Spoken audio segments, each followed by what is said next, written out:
하늘 우러러 한 점 부끄러움이 없기를 입새이는 바람에도 나는 괴로워했다. 윤동주 씨입니다. 대법관님, 예. 법원은 한 점 부끄러움이 없습니까? 없도록 노력해야 된다라고 생각합니다. 제가 그걸 묻는 게 아닙니다. 한 점 부끄러움이 있습니까? 없습니까? 오판의 역사적인 사례도 있습니다. 네. 입새이는 바람에도 많이 괴로워한 적이 있습니까? 천대호 대법관은? 저를 비롯해서 많은 법관들이 일상적으로 그렇게 하고 있습니다. 네, 그렇습니다. 한 판사의 솔직한 고백을 한번 들어보도록 하겠습니다. 법관들이 언제부터 권력의 눈치를 보지 않고 자유롭게 재판할 수 있게 되었습니까? 1970년대나 80년대에는 검사가 건네주는 쪽지를 보고 독재 정권의 입맛에 맞게 그대로 판결하는 법원이었습니다. 고작해야 1990년대 민주주의를 위하여 자기 한몸 바쳐온 수없이 많은 사람들 덕분에 이렇게 달라졌습니다. 요즘 진보 성향 판사들이 뭔가 있는 척하며 타는 목마름으로 같은 민중과의를 목청껏 부르는데 그 사람들이 모르는 것이 있어요. 법관들은 민주주의를 위하여 한 일이 없습니다. 대부분의 법관들은 동료와 선후배들이 학교와 거리와 일터에서 민주화 운동을 할 때 골방에 틀어박혀 공부만 했습니다. 판사들은 고마울 줄 알아야 합니다. 이거 누가 한 말인지 아십니까? 전대엽 처장님, 누가 한 말인지 아십니까? 그와 같은 부분에 대해서 저희들이 누가 한 말인지 아시냐고요? 말씀해 주십시오. 아시냐고 모르시냐고요? 알고 있습니까? 그 내용은 들은 적이 있습니다. 지금 누가 발언을 했는지 조금 생각해 봐야 될 것 같습니다. 문영배 판사가 한 말입니다. 지금 문영배 신드롬이 있을 정도로 국민적 칭송이 자자합니다. 자, 아까부터 계속 대법관들의 최종 판결은 존중받아야 한다라고 강변하셨죠? 예. 자, 묻습니다. 100여 건이 넘는 간첩 조작 사건, 지금 문영배 판사가 고백하듯이 검사가 건네준 쪽지, 검사의 공소장, 공소장에 있는 오탈자까지 판결문에 그대로 옮겨 복붙을 한 그런 대법원 최종 판결도 존중받아야 합니까? 묻습니다. 저희들이 과거에 부끄러워할 수 있는 그런 과거가 있었다는 부분 다시 묻습니다. 제 질문은 그게 아닙니다. 검사가 건네준 쪽지에 의해서 검사 공소장대로 복붙을 해서 판결한 대법원 최종 판결도 존중받아야 합니까?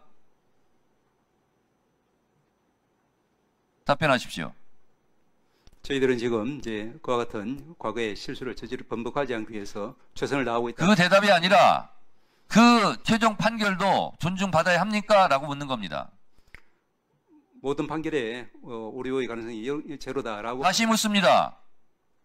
간첩 조작 검사가 건네준 공소장 쪽지대로 판결한 대법원 최종 판결을 존중해야 됩니까? 존중하지 않아도 됩니까?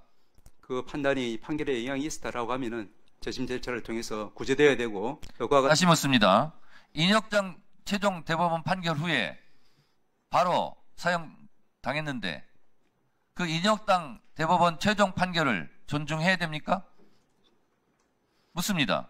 사법 역사에 있어서 그 부분은 저희들이 부끄러운 역사라고 말씀드릴 수 있겠습니다. 자, 그러면 어렵게 답변하신데 쉽게 제가 질문 드리겠습니다. 인혁당 대법원 최종 판결은 잘된 판결입니까? 잘된 판결이라고 생각하지 않습니다. 그렇죠. 잘못된 판결이죠. 예. 그러면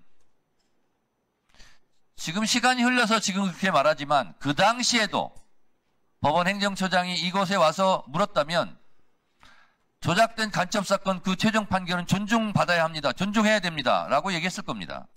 인혁당 판결 재판 후에 법사위가 열렸다면 그 판결도 존중받아야 합니다. 라고 얘기했을 겁니다.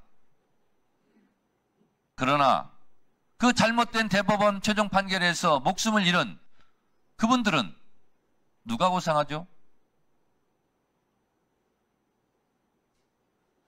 어제의 대법원 판결이 인혁당 판결처럼 간첩 조작단 판결처럼 혹시 잘못된 부분은 없지 않은가라고 의심하면 됩니까? 안 됩니까?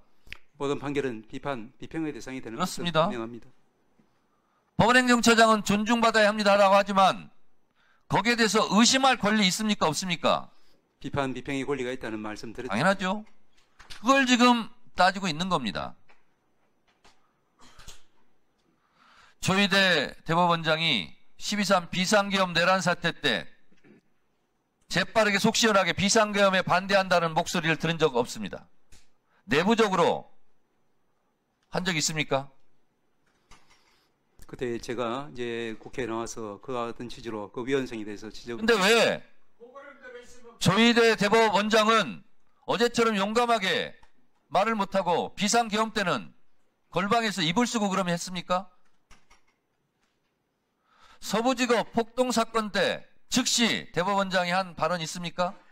제가 했던 그 당시 모든 발언이나 행동은 모두 우리 대법원장님과 모든 대법관들의 의사를 반영한 것이라고 아시면 될 것 같습니다. 대법원장은 왜 법원 행정처장 시켜서 그런 일을 하죠? 본인은 입이 없습니까? 12.3 내란 사태 때나 서부지법 폭동 사건 때는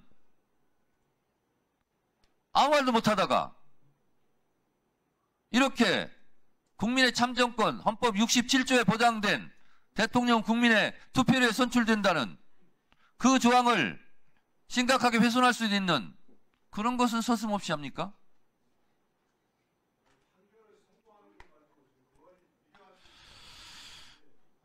오늘의 헌법은 법관들이 피땀 흘려 쓴 헌법 조항이 아닙니다.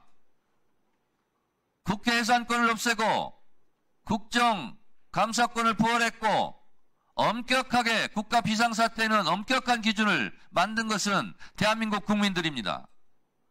법관을 잡아가려고 했어요. 체포하여 가려고 했어요. 그리고 법관을 죽이려고 했어요. 윤석열이. 그 법관의 양심에 따른 재판, 판결을 보호할 수 있었던 것도 헌법이고 그 헌법을 만든 것은 국민이라는 사실을 한시도 잊지 마십시오. 저희들 늘 잊지 않고 존경하고 있습니다.